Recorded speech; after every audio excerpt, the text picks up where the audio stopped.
আসসালামু আলাইকুম। আপনারা সবাই ভালো আছেন?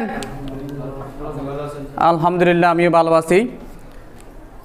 আজকে আমরা শুরু করব অর্থনীতি দ্বিতীয় পত্র। অর্থনীতি দ্বিতীয় পত্রের চতুর্থ অধ্যায়, যে অধ্যায়টাতে জনসংখ্যা নিয়ে আলোচনা করা হয়েছে এবং মানব সম্পদ নিয়ে আলোচনা করা হয়েছে।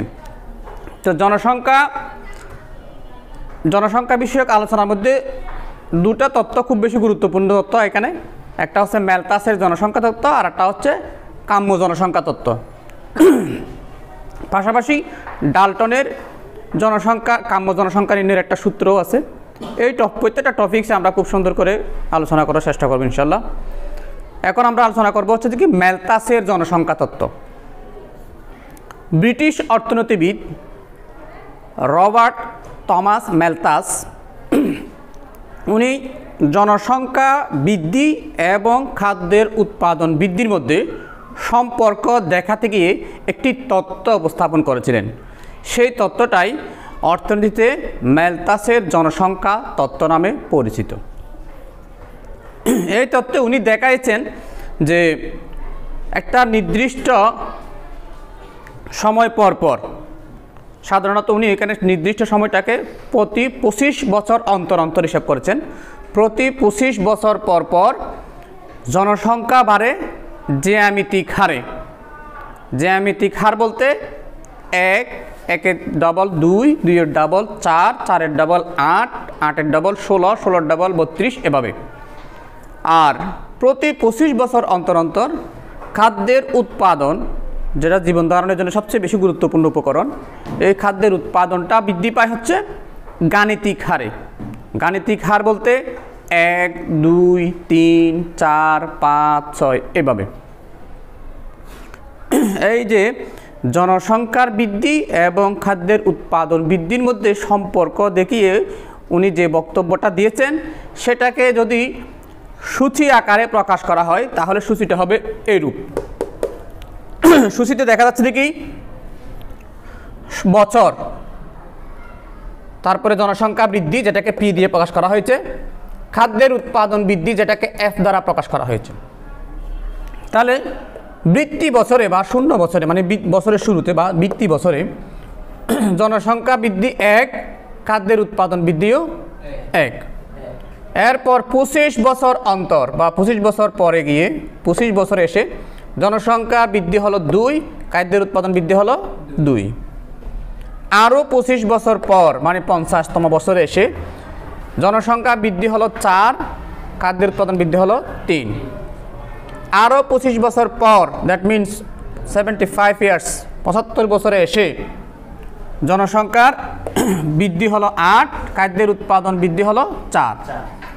আরও 25 বছর পর, তার মানে 100 বছরে এসে জনসংখ্যা বৃদ্ধি হলো 16 আর খাদ্যের উৎপাদন বৃদ্ধি হলো 5।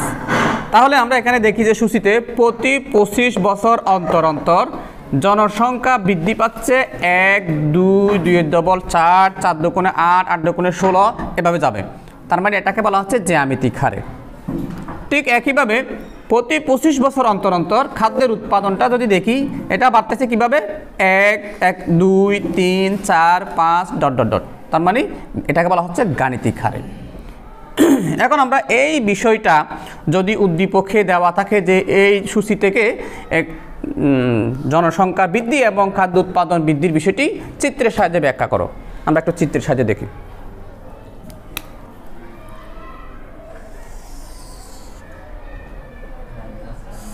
চেষ্টা করি। প্রথমে যদি আমরা জনসংখ্যাটাতে যাই, জনসংখ্যা প্রথমে বৃত্তি বছর হচ্ছে 1, বৃত্তি বছরের জনসংখ্যা 1 এই জায়গায়। তারপরে 25তম বছরে জনসংখ্যা হচ্ছে কত? 2। 25তম বছরে এসে জনসংখ্যা 2। তারপর 50তম বছরে জনসংখ্যা 4।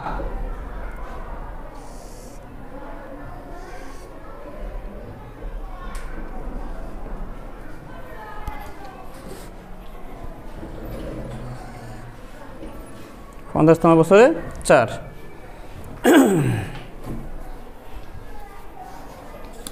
তারপরে 75তম বছরের জনসংখ্যা 8।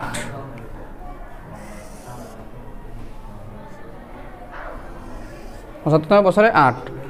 তারপরে 100 বছরে হচ্ছে জনসংখ্যা 16।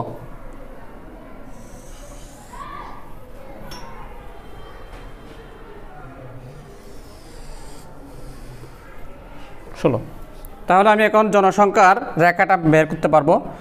1 মানে বৃত্তি বছরে, তারপর হচ্ছে 2, তারপরে 4,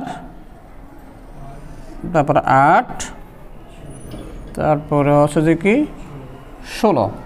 তাহলে আমি পেয়ে গেলাম জনসংখ্যা বৃদ্ধির রেখাটা, যেটা ঊর্ধ্বগামী। এটা কি ঊর্ধ্বগামী। এবারে আমি অঙ্কন করব খাদ্য উৎপাদন রেখাটা। তাহলে বৃত্তি বছরে খাদ্যের মান 1, এই যে 1, তারপরে হচ্ছে 25 বছর 2, এই 2, তারপরে হচ্ছে কত 3, 25তম বছর গিয়ে 3, তারপরে কত 4, তারপরে হচ্ছে 5। তাহলে আমি বিন্দুগুলো যোগ করে দিই সোজা। এই এটা হলো খাদ্য উৎপাদনের রেখা। এবার যদি আমরা একটু খেয়াল করি, শুরুতে এটাকে আমি একটা বিন্দু দিয়ে না চিহ্নিত করি, বিন্দু এই জায়গায় দিই এ। তাহলে এ মনে করলাম এটা বি, মনে করলাম এটা সি। তাহলে এই যে একটা মাঝখানে একটা অনেকটা ত্রিভুজ আকৃতির একটা ক্ষেত্র তৈরি হলো না? তাহলে এই এ বি সি ত্রিভুজ ক্ষেত্রের মতো যে ক্ষেত্রটা তৈরি হয়েছে, এই এ বি সি এই যে ক্ষেত্রটা, এই ক্ষেত্রটা হলো মূলত জনসংখ্যা বৃদ্ধি এবং খাদ্য উৎপাদন বৃদ্ধির মধ্যে গ্যাপ, ব্যবধান, অসামঞ্জস্য। কারণ জনসংখ্যা যে হারে বাড়তেছে, খাদ্যের উৎপাদন সে হারে বাড়ছে না। মূলত অর্থনীতিবিদ ম্যালথাস এই বিষয়টাই উপস্থাপন করতে চেয়েছেন যে প্রতি 25 বছর পর পর জনসংখ্যা যে হারে বাড়ে, খাদ্য উৎপাদন সে হারে বাড়ে না। ফলে একটা মাঝখানে একটা কি মানুষের জীবন ধারণের সবচেয়ে গুরুত্বপূর্ণ উপকরণ যে খাদ্য, সেই খাদ্যের মধ্যে একটা গ্যাপ সৃষ্টি হয়ে যায়, ঘাটতি সৃষ্টি হয়ে যায়। এই ঘাটতিটার সৃষ্টির কারণে অনেক সময় দেখা যাবে দুর্ভিক্ষ, মানুষের মধ্যে অভাবের সৃষ্টি হয়, দুর্ভিক্ষ দেখা দেয়, মহামারী দেখা দেয়। তাহলে জনসংখ্যা যদি মানুষ নিয়ন্ত্রণ না করে, তাহলে প্রকৃতি অনেক সময় প্রাকৃতিক বিভিন্ন কারণে ঘূর্ণিঝড়, খরা, জলোচ্ছ্বাস ইত্যাদি কারণে অনেকগুলো মানুষ মারা যায়। তার মানে আবার জনসংখ্যা একটা ব্যালেন্সের মধ্যে চলে আসে। অধ্যাপক ম্যালথাস মূলত দেখা যাচ্ছে যে কি, যে যদি মানুষ নিজের থেকে জনসংখ্যা নিয়ন্ত্রণ না করে, প্রকৃতি নিজের থেকে জনসংখ্যাকে নিয়ন্ত্রণ করে পৃথিবীতে একটা ব্যালেন্স বজায় রাখে। এটা ছিল ম্যালথাসের জনসংখ্যা তত্ত্বের মূল বক্তব্য। পস এখন একই তত্ত্ব, একই সূচিকে প্রথমে দেখিয়েছি রেখাচিত্রের সাহায্যে, এখন সেটাকে দেখাবো পাই চিত্রের, তোমার গ্রাফ চিত্রের সাহায্যে, গ্রাফ চিত্রের সাহায্যে বা তোমার লম্বচিত্র বলা, এটাকে লম্বচিত্রের সাহায্যেও দেখানো যায়। বিষয়টা একটু দেখি। প্রথম বৃত্তি বছরে জনসংখ্যাও 1, খাদ্যের উৎপাদনও 1, সেটা হচ্ছে 1-এর মধ্যে আছে। তারপরে 25তম বছরে গিয়ে জনসংখ্যা 2, খাদ্যের উৎপাদনও 2। তাহলে আমি 25তম বছরে এই যে 2-এর বেলায় এসে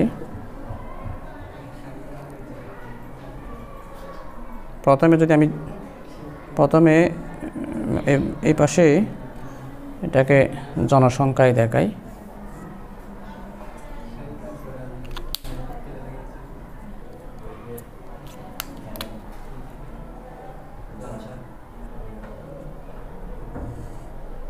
হলো খাদ্য।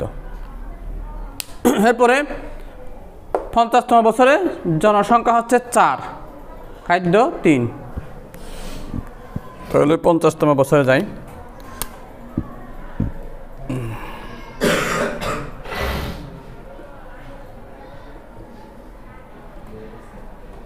এই হচ্ছে 50তম বছর।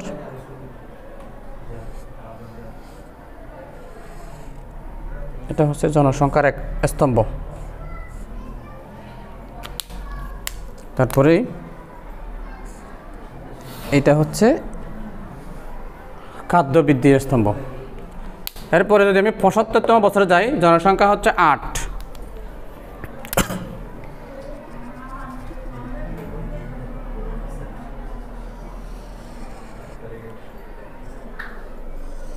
এটা হলো জনসংখ্যার স্তম্ভ।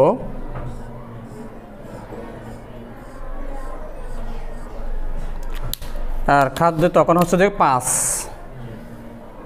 সরি 4, খাদ্য তখন হচ্ছে 4, এই 4, এটা হচ্ছে খাদ্যের স্তম্ভ। এরপরে 75তম বছরের পর হচ্ছে 100তম বছরে গিয়ে জনসংখ্যা হচ্ছে 16, খাদ্য হচ্ছে 5, তাহলে জনসংখ্যা 16,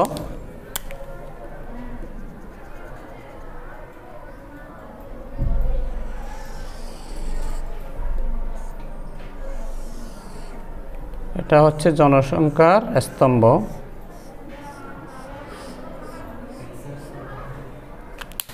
আর খাদ্য হচ্ছে তখন 5, এই যে এটা হলো খাদ্যের স্তম্ভ। তাহলে এখানে আমরা স্তম্ভগুলোর মধ্যে একটু নির্ধারণ করে দিব যে আমি এই ব্লু কালার ব্যবহার করে যেটা সাদা স্তম্ভ তৈরি করেছি, এটা হচ্ছে খাদ্যের উৎপাদন বৃদ্ধি।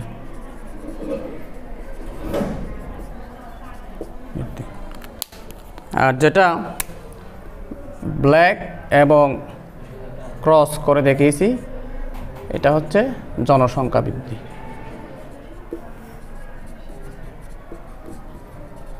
তাহলে যদি এভাবে স্তম্ভ চিত্রের মাধ্যমে বা লম্ব চিত্রের মাধ্যমেও যদি এটাকে উপস্থাপন করতে বলা হয়, তাহলে একই সূচি ব্যবহার করে আমরা এটা দেখাতে পারি। একটা বিষয় খেয়াল করবে, আবার অনেক সময় এই চিত্রটা দিয়েও উদ্দীপকে দেওয়া আছে, এই চিত্রটা দিয়ে তোমাকে প্রশ্ন করতে পারে যে এই চিত্রটি তোমার পাঠ্যপুস্তকের আলোকে কোন তত্ত্বকে নির্দেশ করে। তাহলে এই চিত্রটি দেখে তুমি অ্যানালাইজ করে নিবে যে এখানে যেহেতু এদিকে ভূমি অক্ষে বছর দেখানো হচ্ছে, লম্ব অক্ষে পি বা পপুলেশন, এফ বা ফুট দেখানো হচ্ছে, তাহলে এই গ্রাফ বা এই চিত্রগুলো স্তম্ভগুলো অ্যানালাইজ করলে দেখা যাচ্ছে যে এখানে যেহেতু হাইলাইট করে দেওয়া আছে যে সাদাটা হচ্ছে খাদ্যের উৎপাদন বৃদ্ধি, আর যেটা ক্রস করে দেওয়া আছে এটা হচ্ছে জনসংখ্যা বৃদ্ধি। তাহলে এখানে খাদ্যের উৎপাদন বৃদ্ধির মানগুলো যদি তুমি অ্যানালাইজ করো, এখানে 1টা যদিও বা এখানে 0-র সাথে অ্যাডজাস্টেড, তবে 2-এর বেলায় দেখো খাদ্যের উৎপাদনটা 2, 3, 4, 5 মানে গাণিতিক হারে বাড়তেছে। আর যখন আমরা ক্রস স্তম্ভ দেখবো, এটা 2, 4, 8, 16 মানে জ্যামিতিক হারে বাড়তেছে। তাহলে আমরা বলবো এটা ম্যালথাসের জনসংখ্যা তত্ত্বকেই নির্দেশ করে। ঠিক একইভাবে এর আগে যেটা আমরা লেখচিত্র দেখিয়েছি, ওইটা দিয়েও যদি প্রশ্ন করে চিত্রটি কোন তত্ত্বকে নির্দেশ করে, বলবো এটা ম্যালথাসের জনসংখ্যা তত্ত্বকে নির্দেশ করে। এখন আমরা এই ম্যালথাসের তত্ত্বের একটা চক্র দেখব, যে বললাম যে মানুষ যদি নিজের থেকে জনসংখ্যা নিয়ন্ত্রণ না করে, তাহলে প্রকৃতি জনসংখ্যাকে নিয়ন্ত্রণ করে। ম্যালথাস ওই কথাটাকে আবার একটা চক্র আকারে ব্যাখ্যা করেছেন। উনি দেখাতে চেয়েছেন যে কি, যখন একটা পৃথিবীতে জনাধিক্য বা জনসংখ্যা যখন অধিক অবস্থায় বিরাজ করে, এই যে যখন অধিক জনসংখ্যা বিরাজ করে, তখন সেটা প্রাকৃতিক নিরোধ বলতে সেটা হতে পারে ঘূর্ণিঝড়, জলোচ্ছ্বাস, খরা বা যে কোনো ধরনের প্রাকৃতিক দুর্যোগ। তখন কিছু জনসংখ্যা অটোমেটিক কমে যায়। কমার পরে কি হবে, খাদ্য এবং জনসংখ্যার মধ্যে ভারসাম্য অবস্থা ফিরে আসবে। এই চক্রটাকেই বলা হচ্ছে ম্যালথাসীয় চক্র। তাহলে এই চক্র আমরা দেখতেছি কি, যখন পৃথিবীতে জনাধিক্য বা অধিক জনসংখ্যা বিরাজ করে, তখন প্রকৃতি নিজে থেকেই সেটাকে নিরোধ করে। এটাকে বলা হয় প্রাকৃতিক নিরোধ। আর প্রাকৃতিক নিরোধের ফলে জনসংখ্যা আবার খাদ্য ও জনসংখ্যার মধ্যে একটা ভারসাম্য অবস্থায় ফিরে আসে। দেখো, এই ভারসাম্য অবস্থা থেকে আবার জনসংখ্যা বাড়তে বাড়তে আবার জনাধিক্য সৃষ্টি হবে। জনাধিক্য থেকে যখন বেশি হয়ে যাবে, তখন আবার প্রাকৃতিক নিরোধের মাধ্যমে সেটা আবার ভারসাম্য অবস্থায় ফিরে আসবে। এভাবে এটা চক্রটা ঘুরতে থাকবে। এই জন্য এটাকে নাম দেওয়া হয়েছে ম্যালথাসীয় চক্র। এটাও একটা অনেক সময় বোর্ড প্রশ্ন থাকে, এটা দিয়ে প্রশ্ন করা হয় এটা কোন তত্ত্বের সাথে সঙ্গতিপূর্ণ, বা এই চক্রটি ম্যালথাসীয় চক্রটি ব্যাখ্যা করো, তখন এটাকে তোমরা এভাবে ব্যাখ্যা করবে।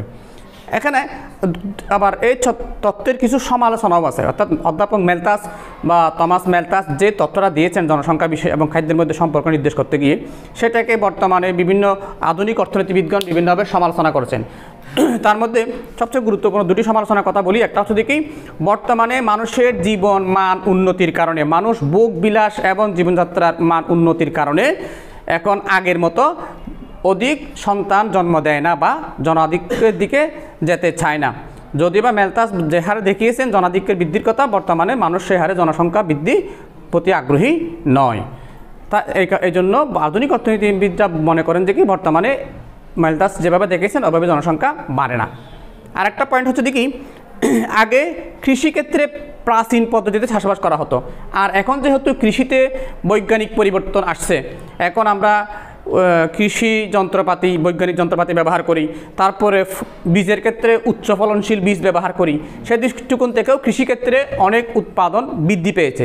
উনি যেভাবে দেখিয়েছেন যে খাদ্য উৎপাদন বাড়ে শুধুমাত্র গাণিতিক হারে, তো এখন আধুনিক পদ্ধতি প্রয়োগের কারণে খাদ্য উৎপাদন আগের থেকে বহুগুণ বেড়ে গিয়েছে। সুতরাং এই দুটা সমালোচনার দৃষ্টিকোণ থেকে ম্যালথাসের তত্ত্বটিকে প্রশ্নবিদ্ধ করেছে বা এটাকে সমালোচনা করা হয়েছে। এভাবে আরও অনেক দৃষ্টিকোণ থেকে ম্যালথাসের তত্ত্বকে সমালোচনা করা হয়। এরপরেও পরিশেষে ম্যালথাসের জনসংখ্যা তত্ত্বটি যেগুলো অনুন্নত রাষ্ট্র বা উন্নয়নশীল রাষ্ট্র সেগুলোতে এখনও প্রযোজ্য বলে মনে করা হয়। ধন্যবাদ, এই আজ পর্যন্ত।